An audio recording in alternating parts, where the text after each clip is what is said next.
Benefit for AIDS. Before anyone did it, and I want to say thank you, and I want to Thank you. When Sylvester appeared on stage in a purple dress, glittering false eyelashes, and a defiant smile, the crowd erupted. He didn't just sing, he declared war on all stereotypes. The public adored him, but behind the aura was a soul bleeding. He had been kicked out of his home at age 13 for cross-dressing, refused to shave his face in exchange for a national tour contract, and was banned from television for being too real for the public to accept. Once, when asked to wear a suit and speak in a deeper voice, Sylvester simply replied, "I'm not a product for you to sell to." That answer led to him being silently ostracized and then made to disappear. Have you ever witnessed someone being punished for being true to themselves? Leave a comment, because sometimes just a story is enough to keep a soul from being buried forever. It was no ordinary night. It is said that when Sylvester walked into Mount Sinai, the place that had once rejected him for dressing like a woman, the whole atmosphere in the room seemed to warp. Breathing slowed, the wind outside stopped. The man, in a silvery purple evening gown, with smudged eyeshadow like a warrior from a fallen paradise, just stood there in silence, but all eyes were mesmerized. And then, as the music began, not the solemn church organ, but the provocative electronic sound, Sylvester opened his mouth to sing. His voice rose high like a prayer that had been hidden for generations, a sound that did not belong here. That was genderless. That was colorless. It was both holy and earthy, both gentle as a mother's lullaby and fierce as a rebel's final scream. But the strange thing was, after that performance, not a single local newspaper published an article, not a single recording survived. And the head of the synagogue that day, a notoriously radical pastor, quietly resigned a few weeks later, without explanation. "I was there," said one veteran music journalist. "I heard the voice and I cried. But the next morning my boss told me, 'Don't write anything, it's not for good Americans.'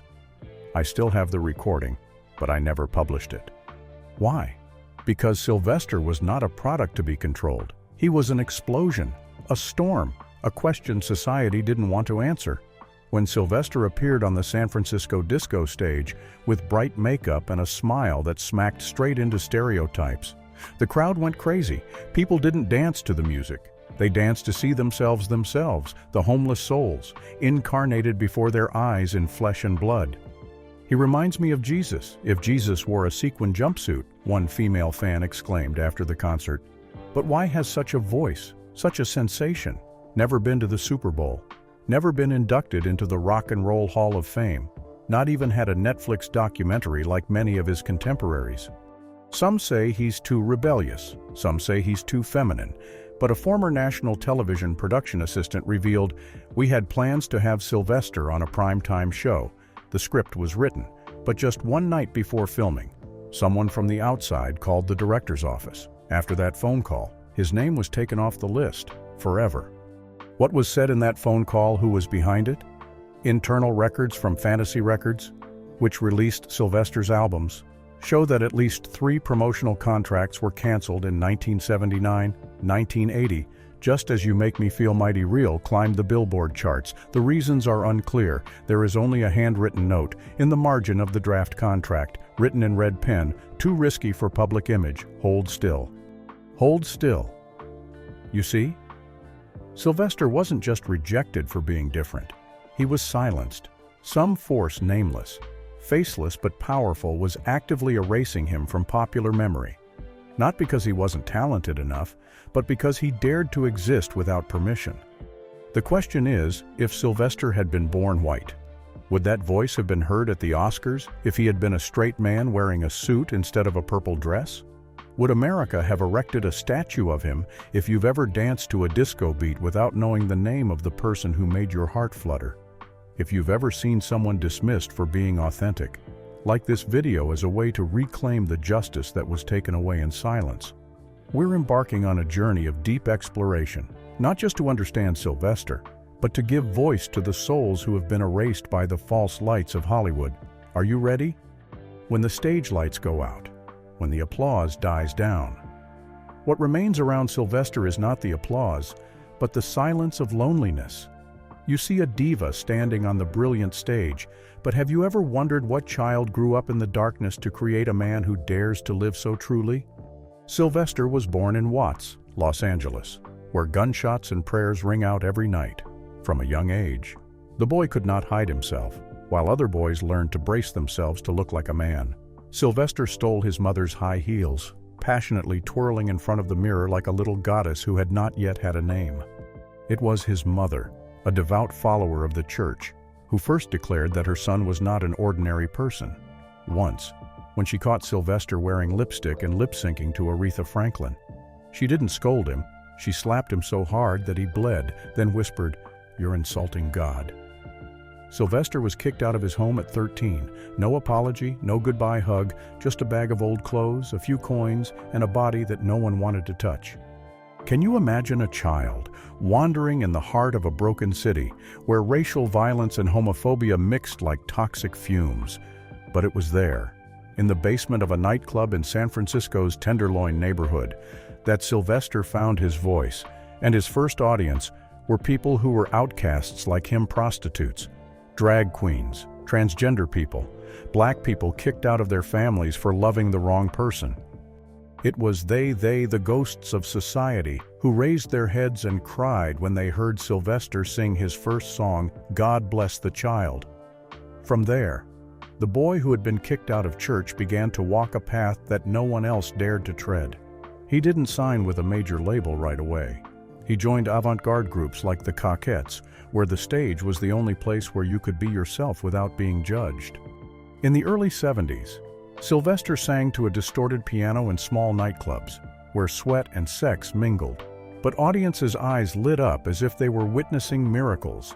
It was here that Sylvester's wild musical instincts exploded, something that music producers couldn't contain. "Until You Make Me Feel Mighty Real" came along.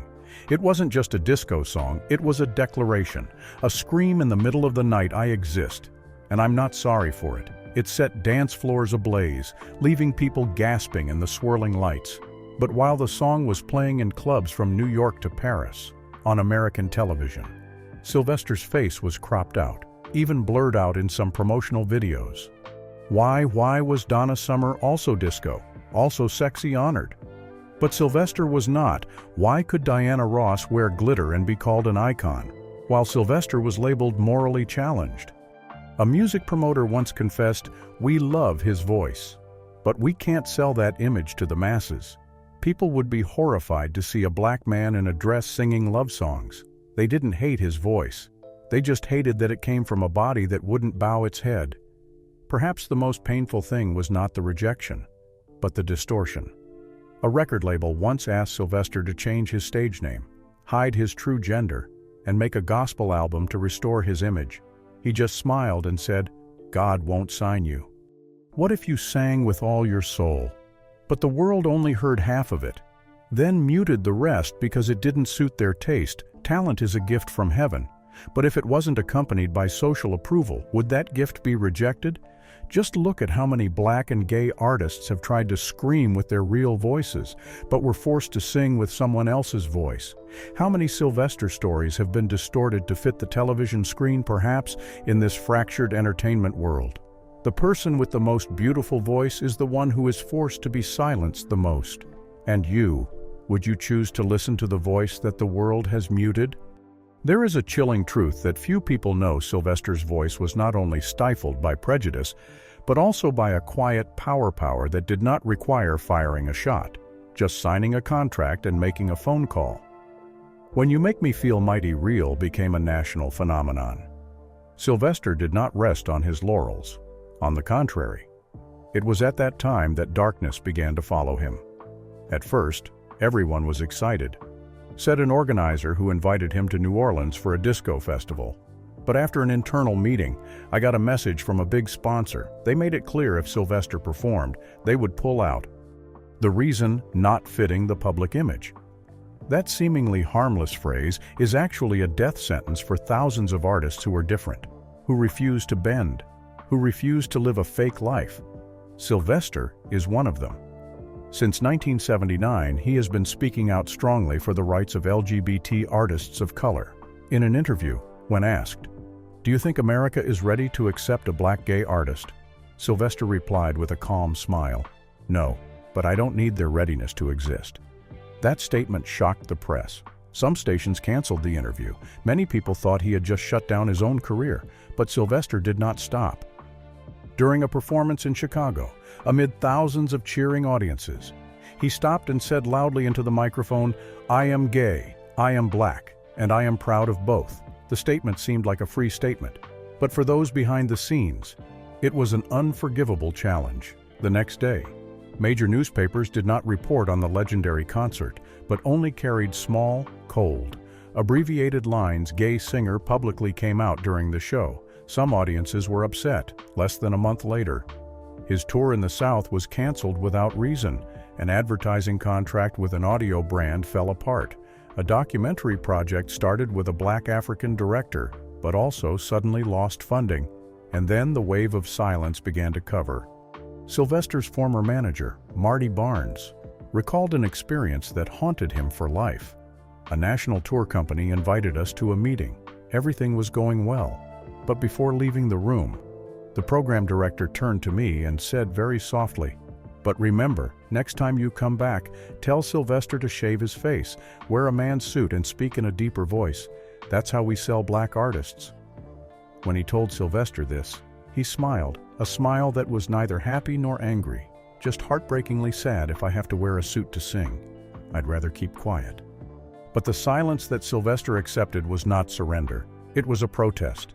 Because every time he was rejected on TV, he sang louder in the tea rooms, raised his voice higher in the underground shows, where there were no cameras, no editing, only real and painful.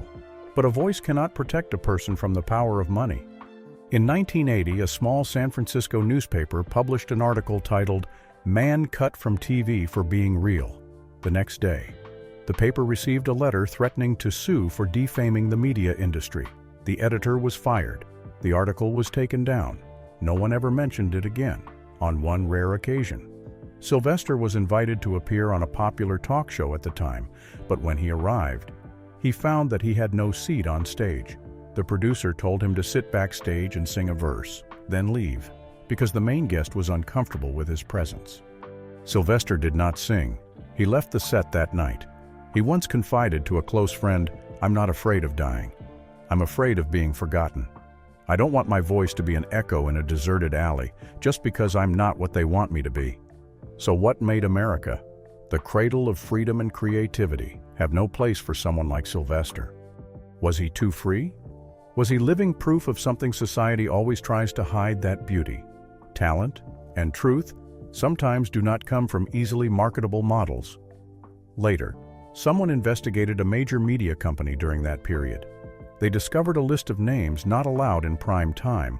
The list included not only Sylvester, but also many other artists of color who had publicly defended the LGBT community and questioned white management. The list had no reason, no explanation. Just three acronyms, NTM meaning not to market, not allowed to promote. Not because they were not good, but because they did not obey. Have you ever wondered how many geniuses have been buried not because of their incompetence, but because they refused to change their identity to please the majority? If today you listen to Sylvester's voice again, you will find that it is still as high-pitched and sharp as the first day, because the voice does not die. Only human memory is easily distorted. What about you? Do you believe that an artist can be controlled to the point of losing the right to speak just because he lives too real? Have you ever seen someone, in real life, who has been forced to be silent like that? If so, leave a comment under this video. Not just to tell Sylvester's story, but to call back the forgotten voices, because nothing is more dangerous than a world that only hears what it wants to hear. We are following the trail of a soul who was once silenced, but never silenced. And that is what makes Sylvester a legend, not because he is famous, but because he dared to speak in a world that only wanted him to be silent. Do you believe that a person can disappear into the light, that a living legend, once making the whole world cheer, suddenly one day becomes a pale shadow that no one dares to mention? If you are following this far, it means there is a seed of compassion in you. Not everyone is brave enough to delve into the life of a man who was once abandoned by the world just because he lived his truth. But you are here, and that means you still believe in justice, in memory, in the value of a soul that once lit up the hearts of millions. After years of daring to speak, to sing, to live true to his identity, Sylvester entered a new phase: isolation. Not the romantic loneliness of an artist sitting at the piano writing music, but an isolation with a hint of despair, like a criminal exiled to a deserted island, with no one to visit, no one to mention his name. Since 1986, people have begun to see Sylvester sick, but still maintaining his familiar, proud gait. However, something has changed in his eyes. The gaze that once burned with faith and defiance now has a tiredness like a dying flame, but still trying to burn the rest so as not to fall into oblivion. A highly promoted show in Oakland later that year was a no-show. Sylvester's name was replaced on the invitation by a younger artist. There was no apology, no explanation. Loyal fans wept on stage, because they knew there was no such thing as a Sylvester no-show unless something extremely serious had happened.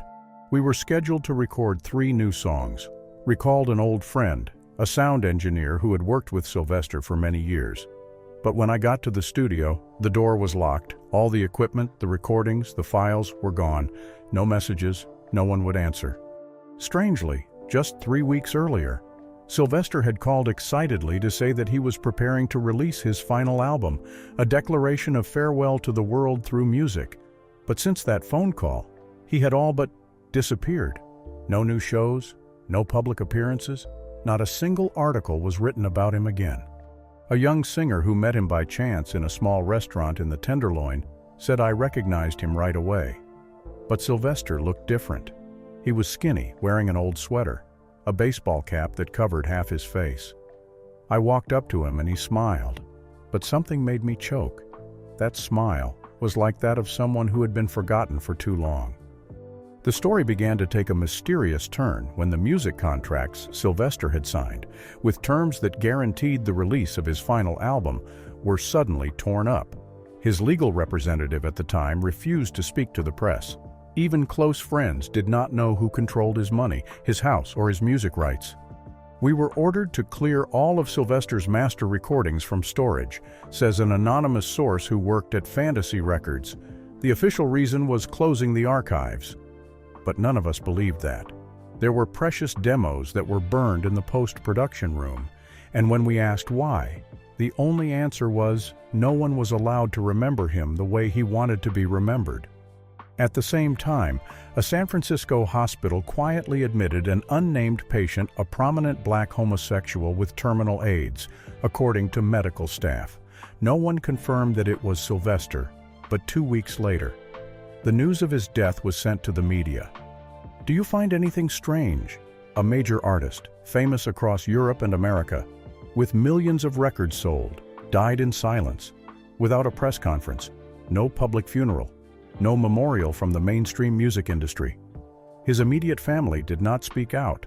Close friends were denied access to his medical records. Sylvester's personal bank account had been deactivated a month before his death.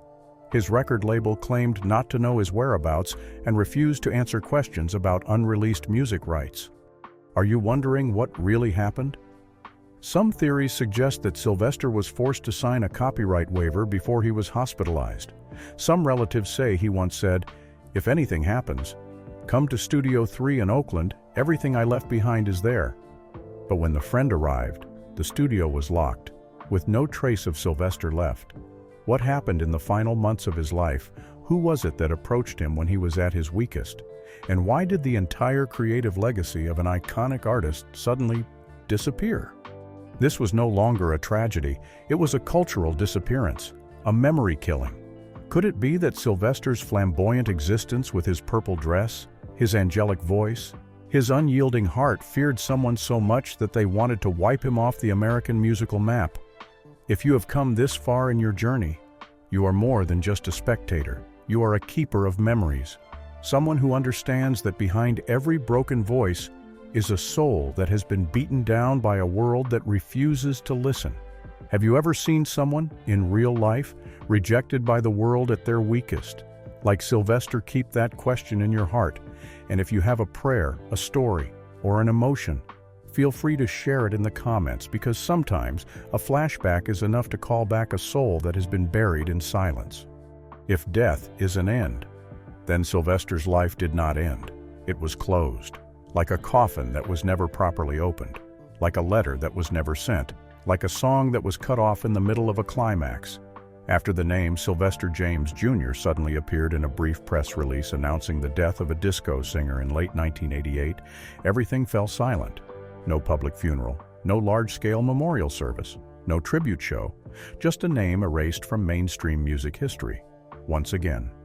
But that silence raised questions that no one dared to answer. Who was by his side in his final hours? Who signed the legal papers on his behalf? And why did the music copyrights, the intellectual property that Sylvester had protected like his life, disappear from his hands? At his weakest moment, an anonymous nurse who worked at the hospital where Sylvester died recalled that his medical records were locked out of the internal system just days after he was admitted. I've never seen this happen to another patient. His name doesn't appear in the administrative system. He's called a special patient, and all his medical records are sent to his private office, not saved on the main server. Do you find it strange a man who once stood at the top of the disco world became a nobody in just a small room? Sylvester's late boyfriend once revealed that, just a few weeks before he was admitted to the hospital. Sylvester was extremely confused. He told his friend that someone tried to approach him, giving him legal papers with the promise, "We will help you maintain your legacy, but in return, you need to sign before it's too late." No one knows if he signed or not, but after that, all traces of Sylvester's music rights were no longer in the hands of his relatives. A record label that released his hits later claimed, "We have the exclusive rights to reissue the songs, based on the agreement signed before the artist died." But shockingly, the label did not contribute to the funeral, nor did it send a representative to the small memorial service held by Sylvester's friends. Even his immediate family remained silent. In an interview with Sylvester's brother a few years after his death, he simply said, "We don't interfere with his life. He chose his own path." And then, as if someone were erasing pages from Sylvester's book, attempts to rebuild his legacy failed. A group of gay and black artists submitted a petition to induct Sylvester into the Rock and Roll Hall of Fame. The petition was rejected, no specific reason given. A documentary project about his life, directed by an Emmy winner, was also not funded, they said. The subject matter was not suitable for the audience's taste. Why has a voice that once rocked both sides of the Atlantic not had a decent movie? Why has an artist who was once considered an inspiration by Madonna and Prince never been nominated for a Lifetime Grammy? Is this no longer an accident? It is a deliberate campaign to make Sylvester invisible. His death, if it were only due to AIDS, would probably be recalled like so many other artists who have died from the terrible disease. But Sylvester's death was a combination of more dangerous things: prejudice, ostracism, and a system of power that knows how to turn an icon into a shadow.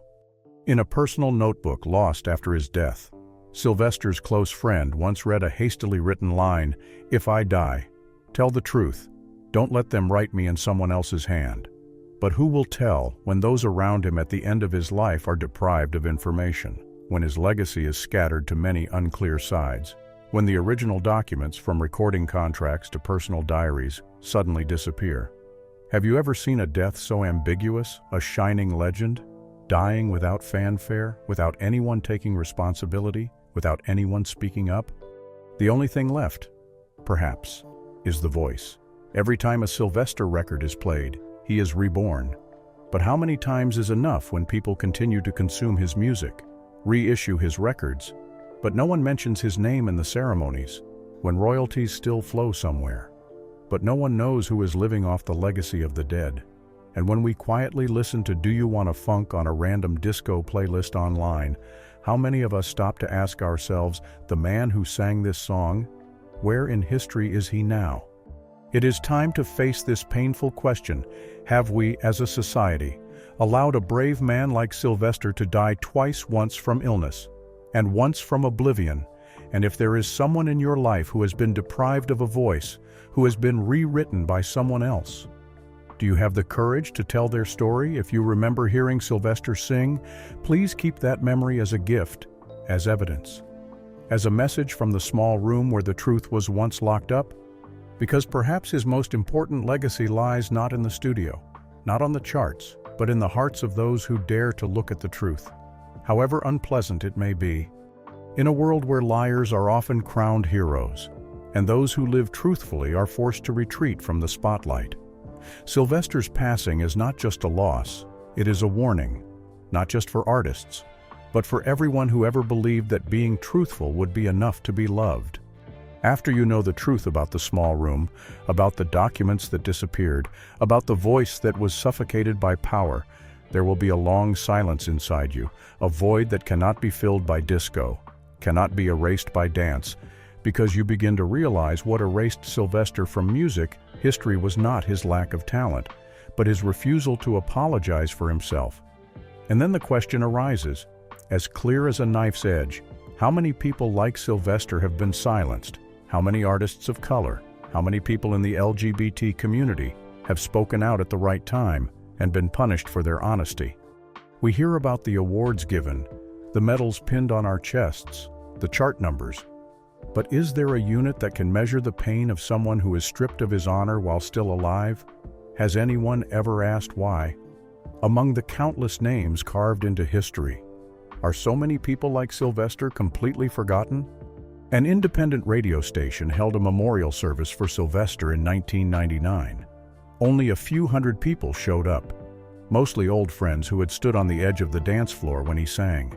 But the strange thing was no one cried. They danced, they sang, they told little stories, like how he bought a homeless man a cake, or how he spent hours choosing his stage clothes to make the audience smile. Sylvester once told me that if no one ever remembered him as an artist, they should remember him as a nice person, one said. And perhaps that's what made him a legend. Not because he was beautiful, not because he was famous, but because in an age of lies, Sylvester dared to live his truth and never apologized for it. If you've ever heard a Sylvester song, if a certain melody has ever made you dance, laugh, or freeze, hold on to that memory. It's not just a song, it's a part of the soul of someone the world has deliberately cast aside. Because when people are silenced, it's not because they don't deserve to be heard, it's because they're brave enough to keep their heads down. And that bravery, in a world that prefers docility, is the most dangerous thing of all. Today, if there is one thing you take with you from this journey, let it be empathy, because a better world is not built by glorifying the powerful, but by preserving the honor of those who have been unjustly deprived of it. If you have ever remembered Sylvester for a moment, please share that story. Maybe it was just a time you danced to his music in the kitchen, a time you heard his voice and felt your heart lighten, because each story is a piece of memory assembled to reconstruct the true portrait that history has deliberately erased. And if you have followed this far, I am sure of one thing: you are not just a spectator. You are the keeper of the light, a witness to a spirit that refuses to be extinguished. And for people like you, Sylvester is never dead. He is just waiting to be called by his true name. Thank you, who have accompanying us on this journey. If you're still here after all the loss, all the hidden pain, all the silenced voices, it means in your heart is a heart that can listen, that can empathize, and that can love the truth, even if it's not easy to hear, even if it's not easy to accept. Sylvester's story is more than just the story of a forgotten artist. It's a true record of a society that tried to erase souls who are different from the majority, and at the same time, it's a gentle reminder that being true to yourself is never a mistake. It's a rare courage. If his voice has ever moved you, if you've ever felt different and isolated, if you've ever wished someone would dare to speak for the voice you couldn't speak, perhaps this story has found the right person to listen. Leave a like to honor the indomitable spirit, a comment to share how you feel, and once again, so others can get to know Sylvester as you have today. And if you think this story has touched the deepest recesses of your memory, prepare yourself, because the next character we are about to tell will make you shiver. Another icon who was once stripped of his light, and whose life holds secrets that no one has dared to speak out loud. Are you ready to find out? Keep your heart open, and meet us at the end screen, where the truth continues to be told with love. The story of Joe Tex is not the story of an artist who collapsed from cigarettes. It is the story of a man who made audiences laugh, cry silently, and burn, but who ultimately chose to sit alone, to keep the voice no one could hear. He does not need to be mourned as a legend. He just needs to be remembered as a man who sang with all his soul. And if you have come with us to the end of this journey, it means that you also have a seed of understanding, compassion, and love. Maybe you have been hurt, been silent, been afraid of disappearing from the world. But like Joe Tex, it is that silence that has made you touch the deepest notes of life. Do you remember any Joe Tex songs, or do you remember the feeling when you first heard a voice that made your heart tremble? Thank you for listening to the very last second of a story that seemed buried in the dust of time. Your patience in following Joe Tex's life journey is not just a simple watch, it is a gentle touch of the past, a silent embrace for a soul that once lit up countless hearts across America. In your eyes right now, perhaps Joe Tex is no longer a name fading from memory, but a person sitting with us, with an old smile, a distant voice, and a heart that once screamed to be loved properly. Today's story is not just about music, cigarette smoke, or darkened stages. It is a reminder of the deep loneliness that sometimes the whole world cannot hear. It is proof that sometimes the strongest people are the ones who need to be hugged the most. And you, the person who is quietly watching this video, are the one who knows how to listen with your heart. That is a gift that not everyone has. Please do not let this story sink into silence. A like from you is a sign that Joe Tex is still in memory. A comment is a continuation of a voice that was once extinguished, and a share, who knows, it will touch someone who needs to be comforted. The journey to discover the hidden corners of showbiz has not stopped.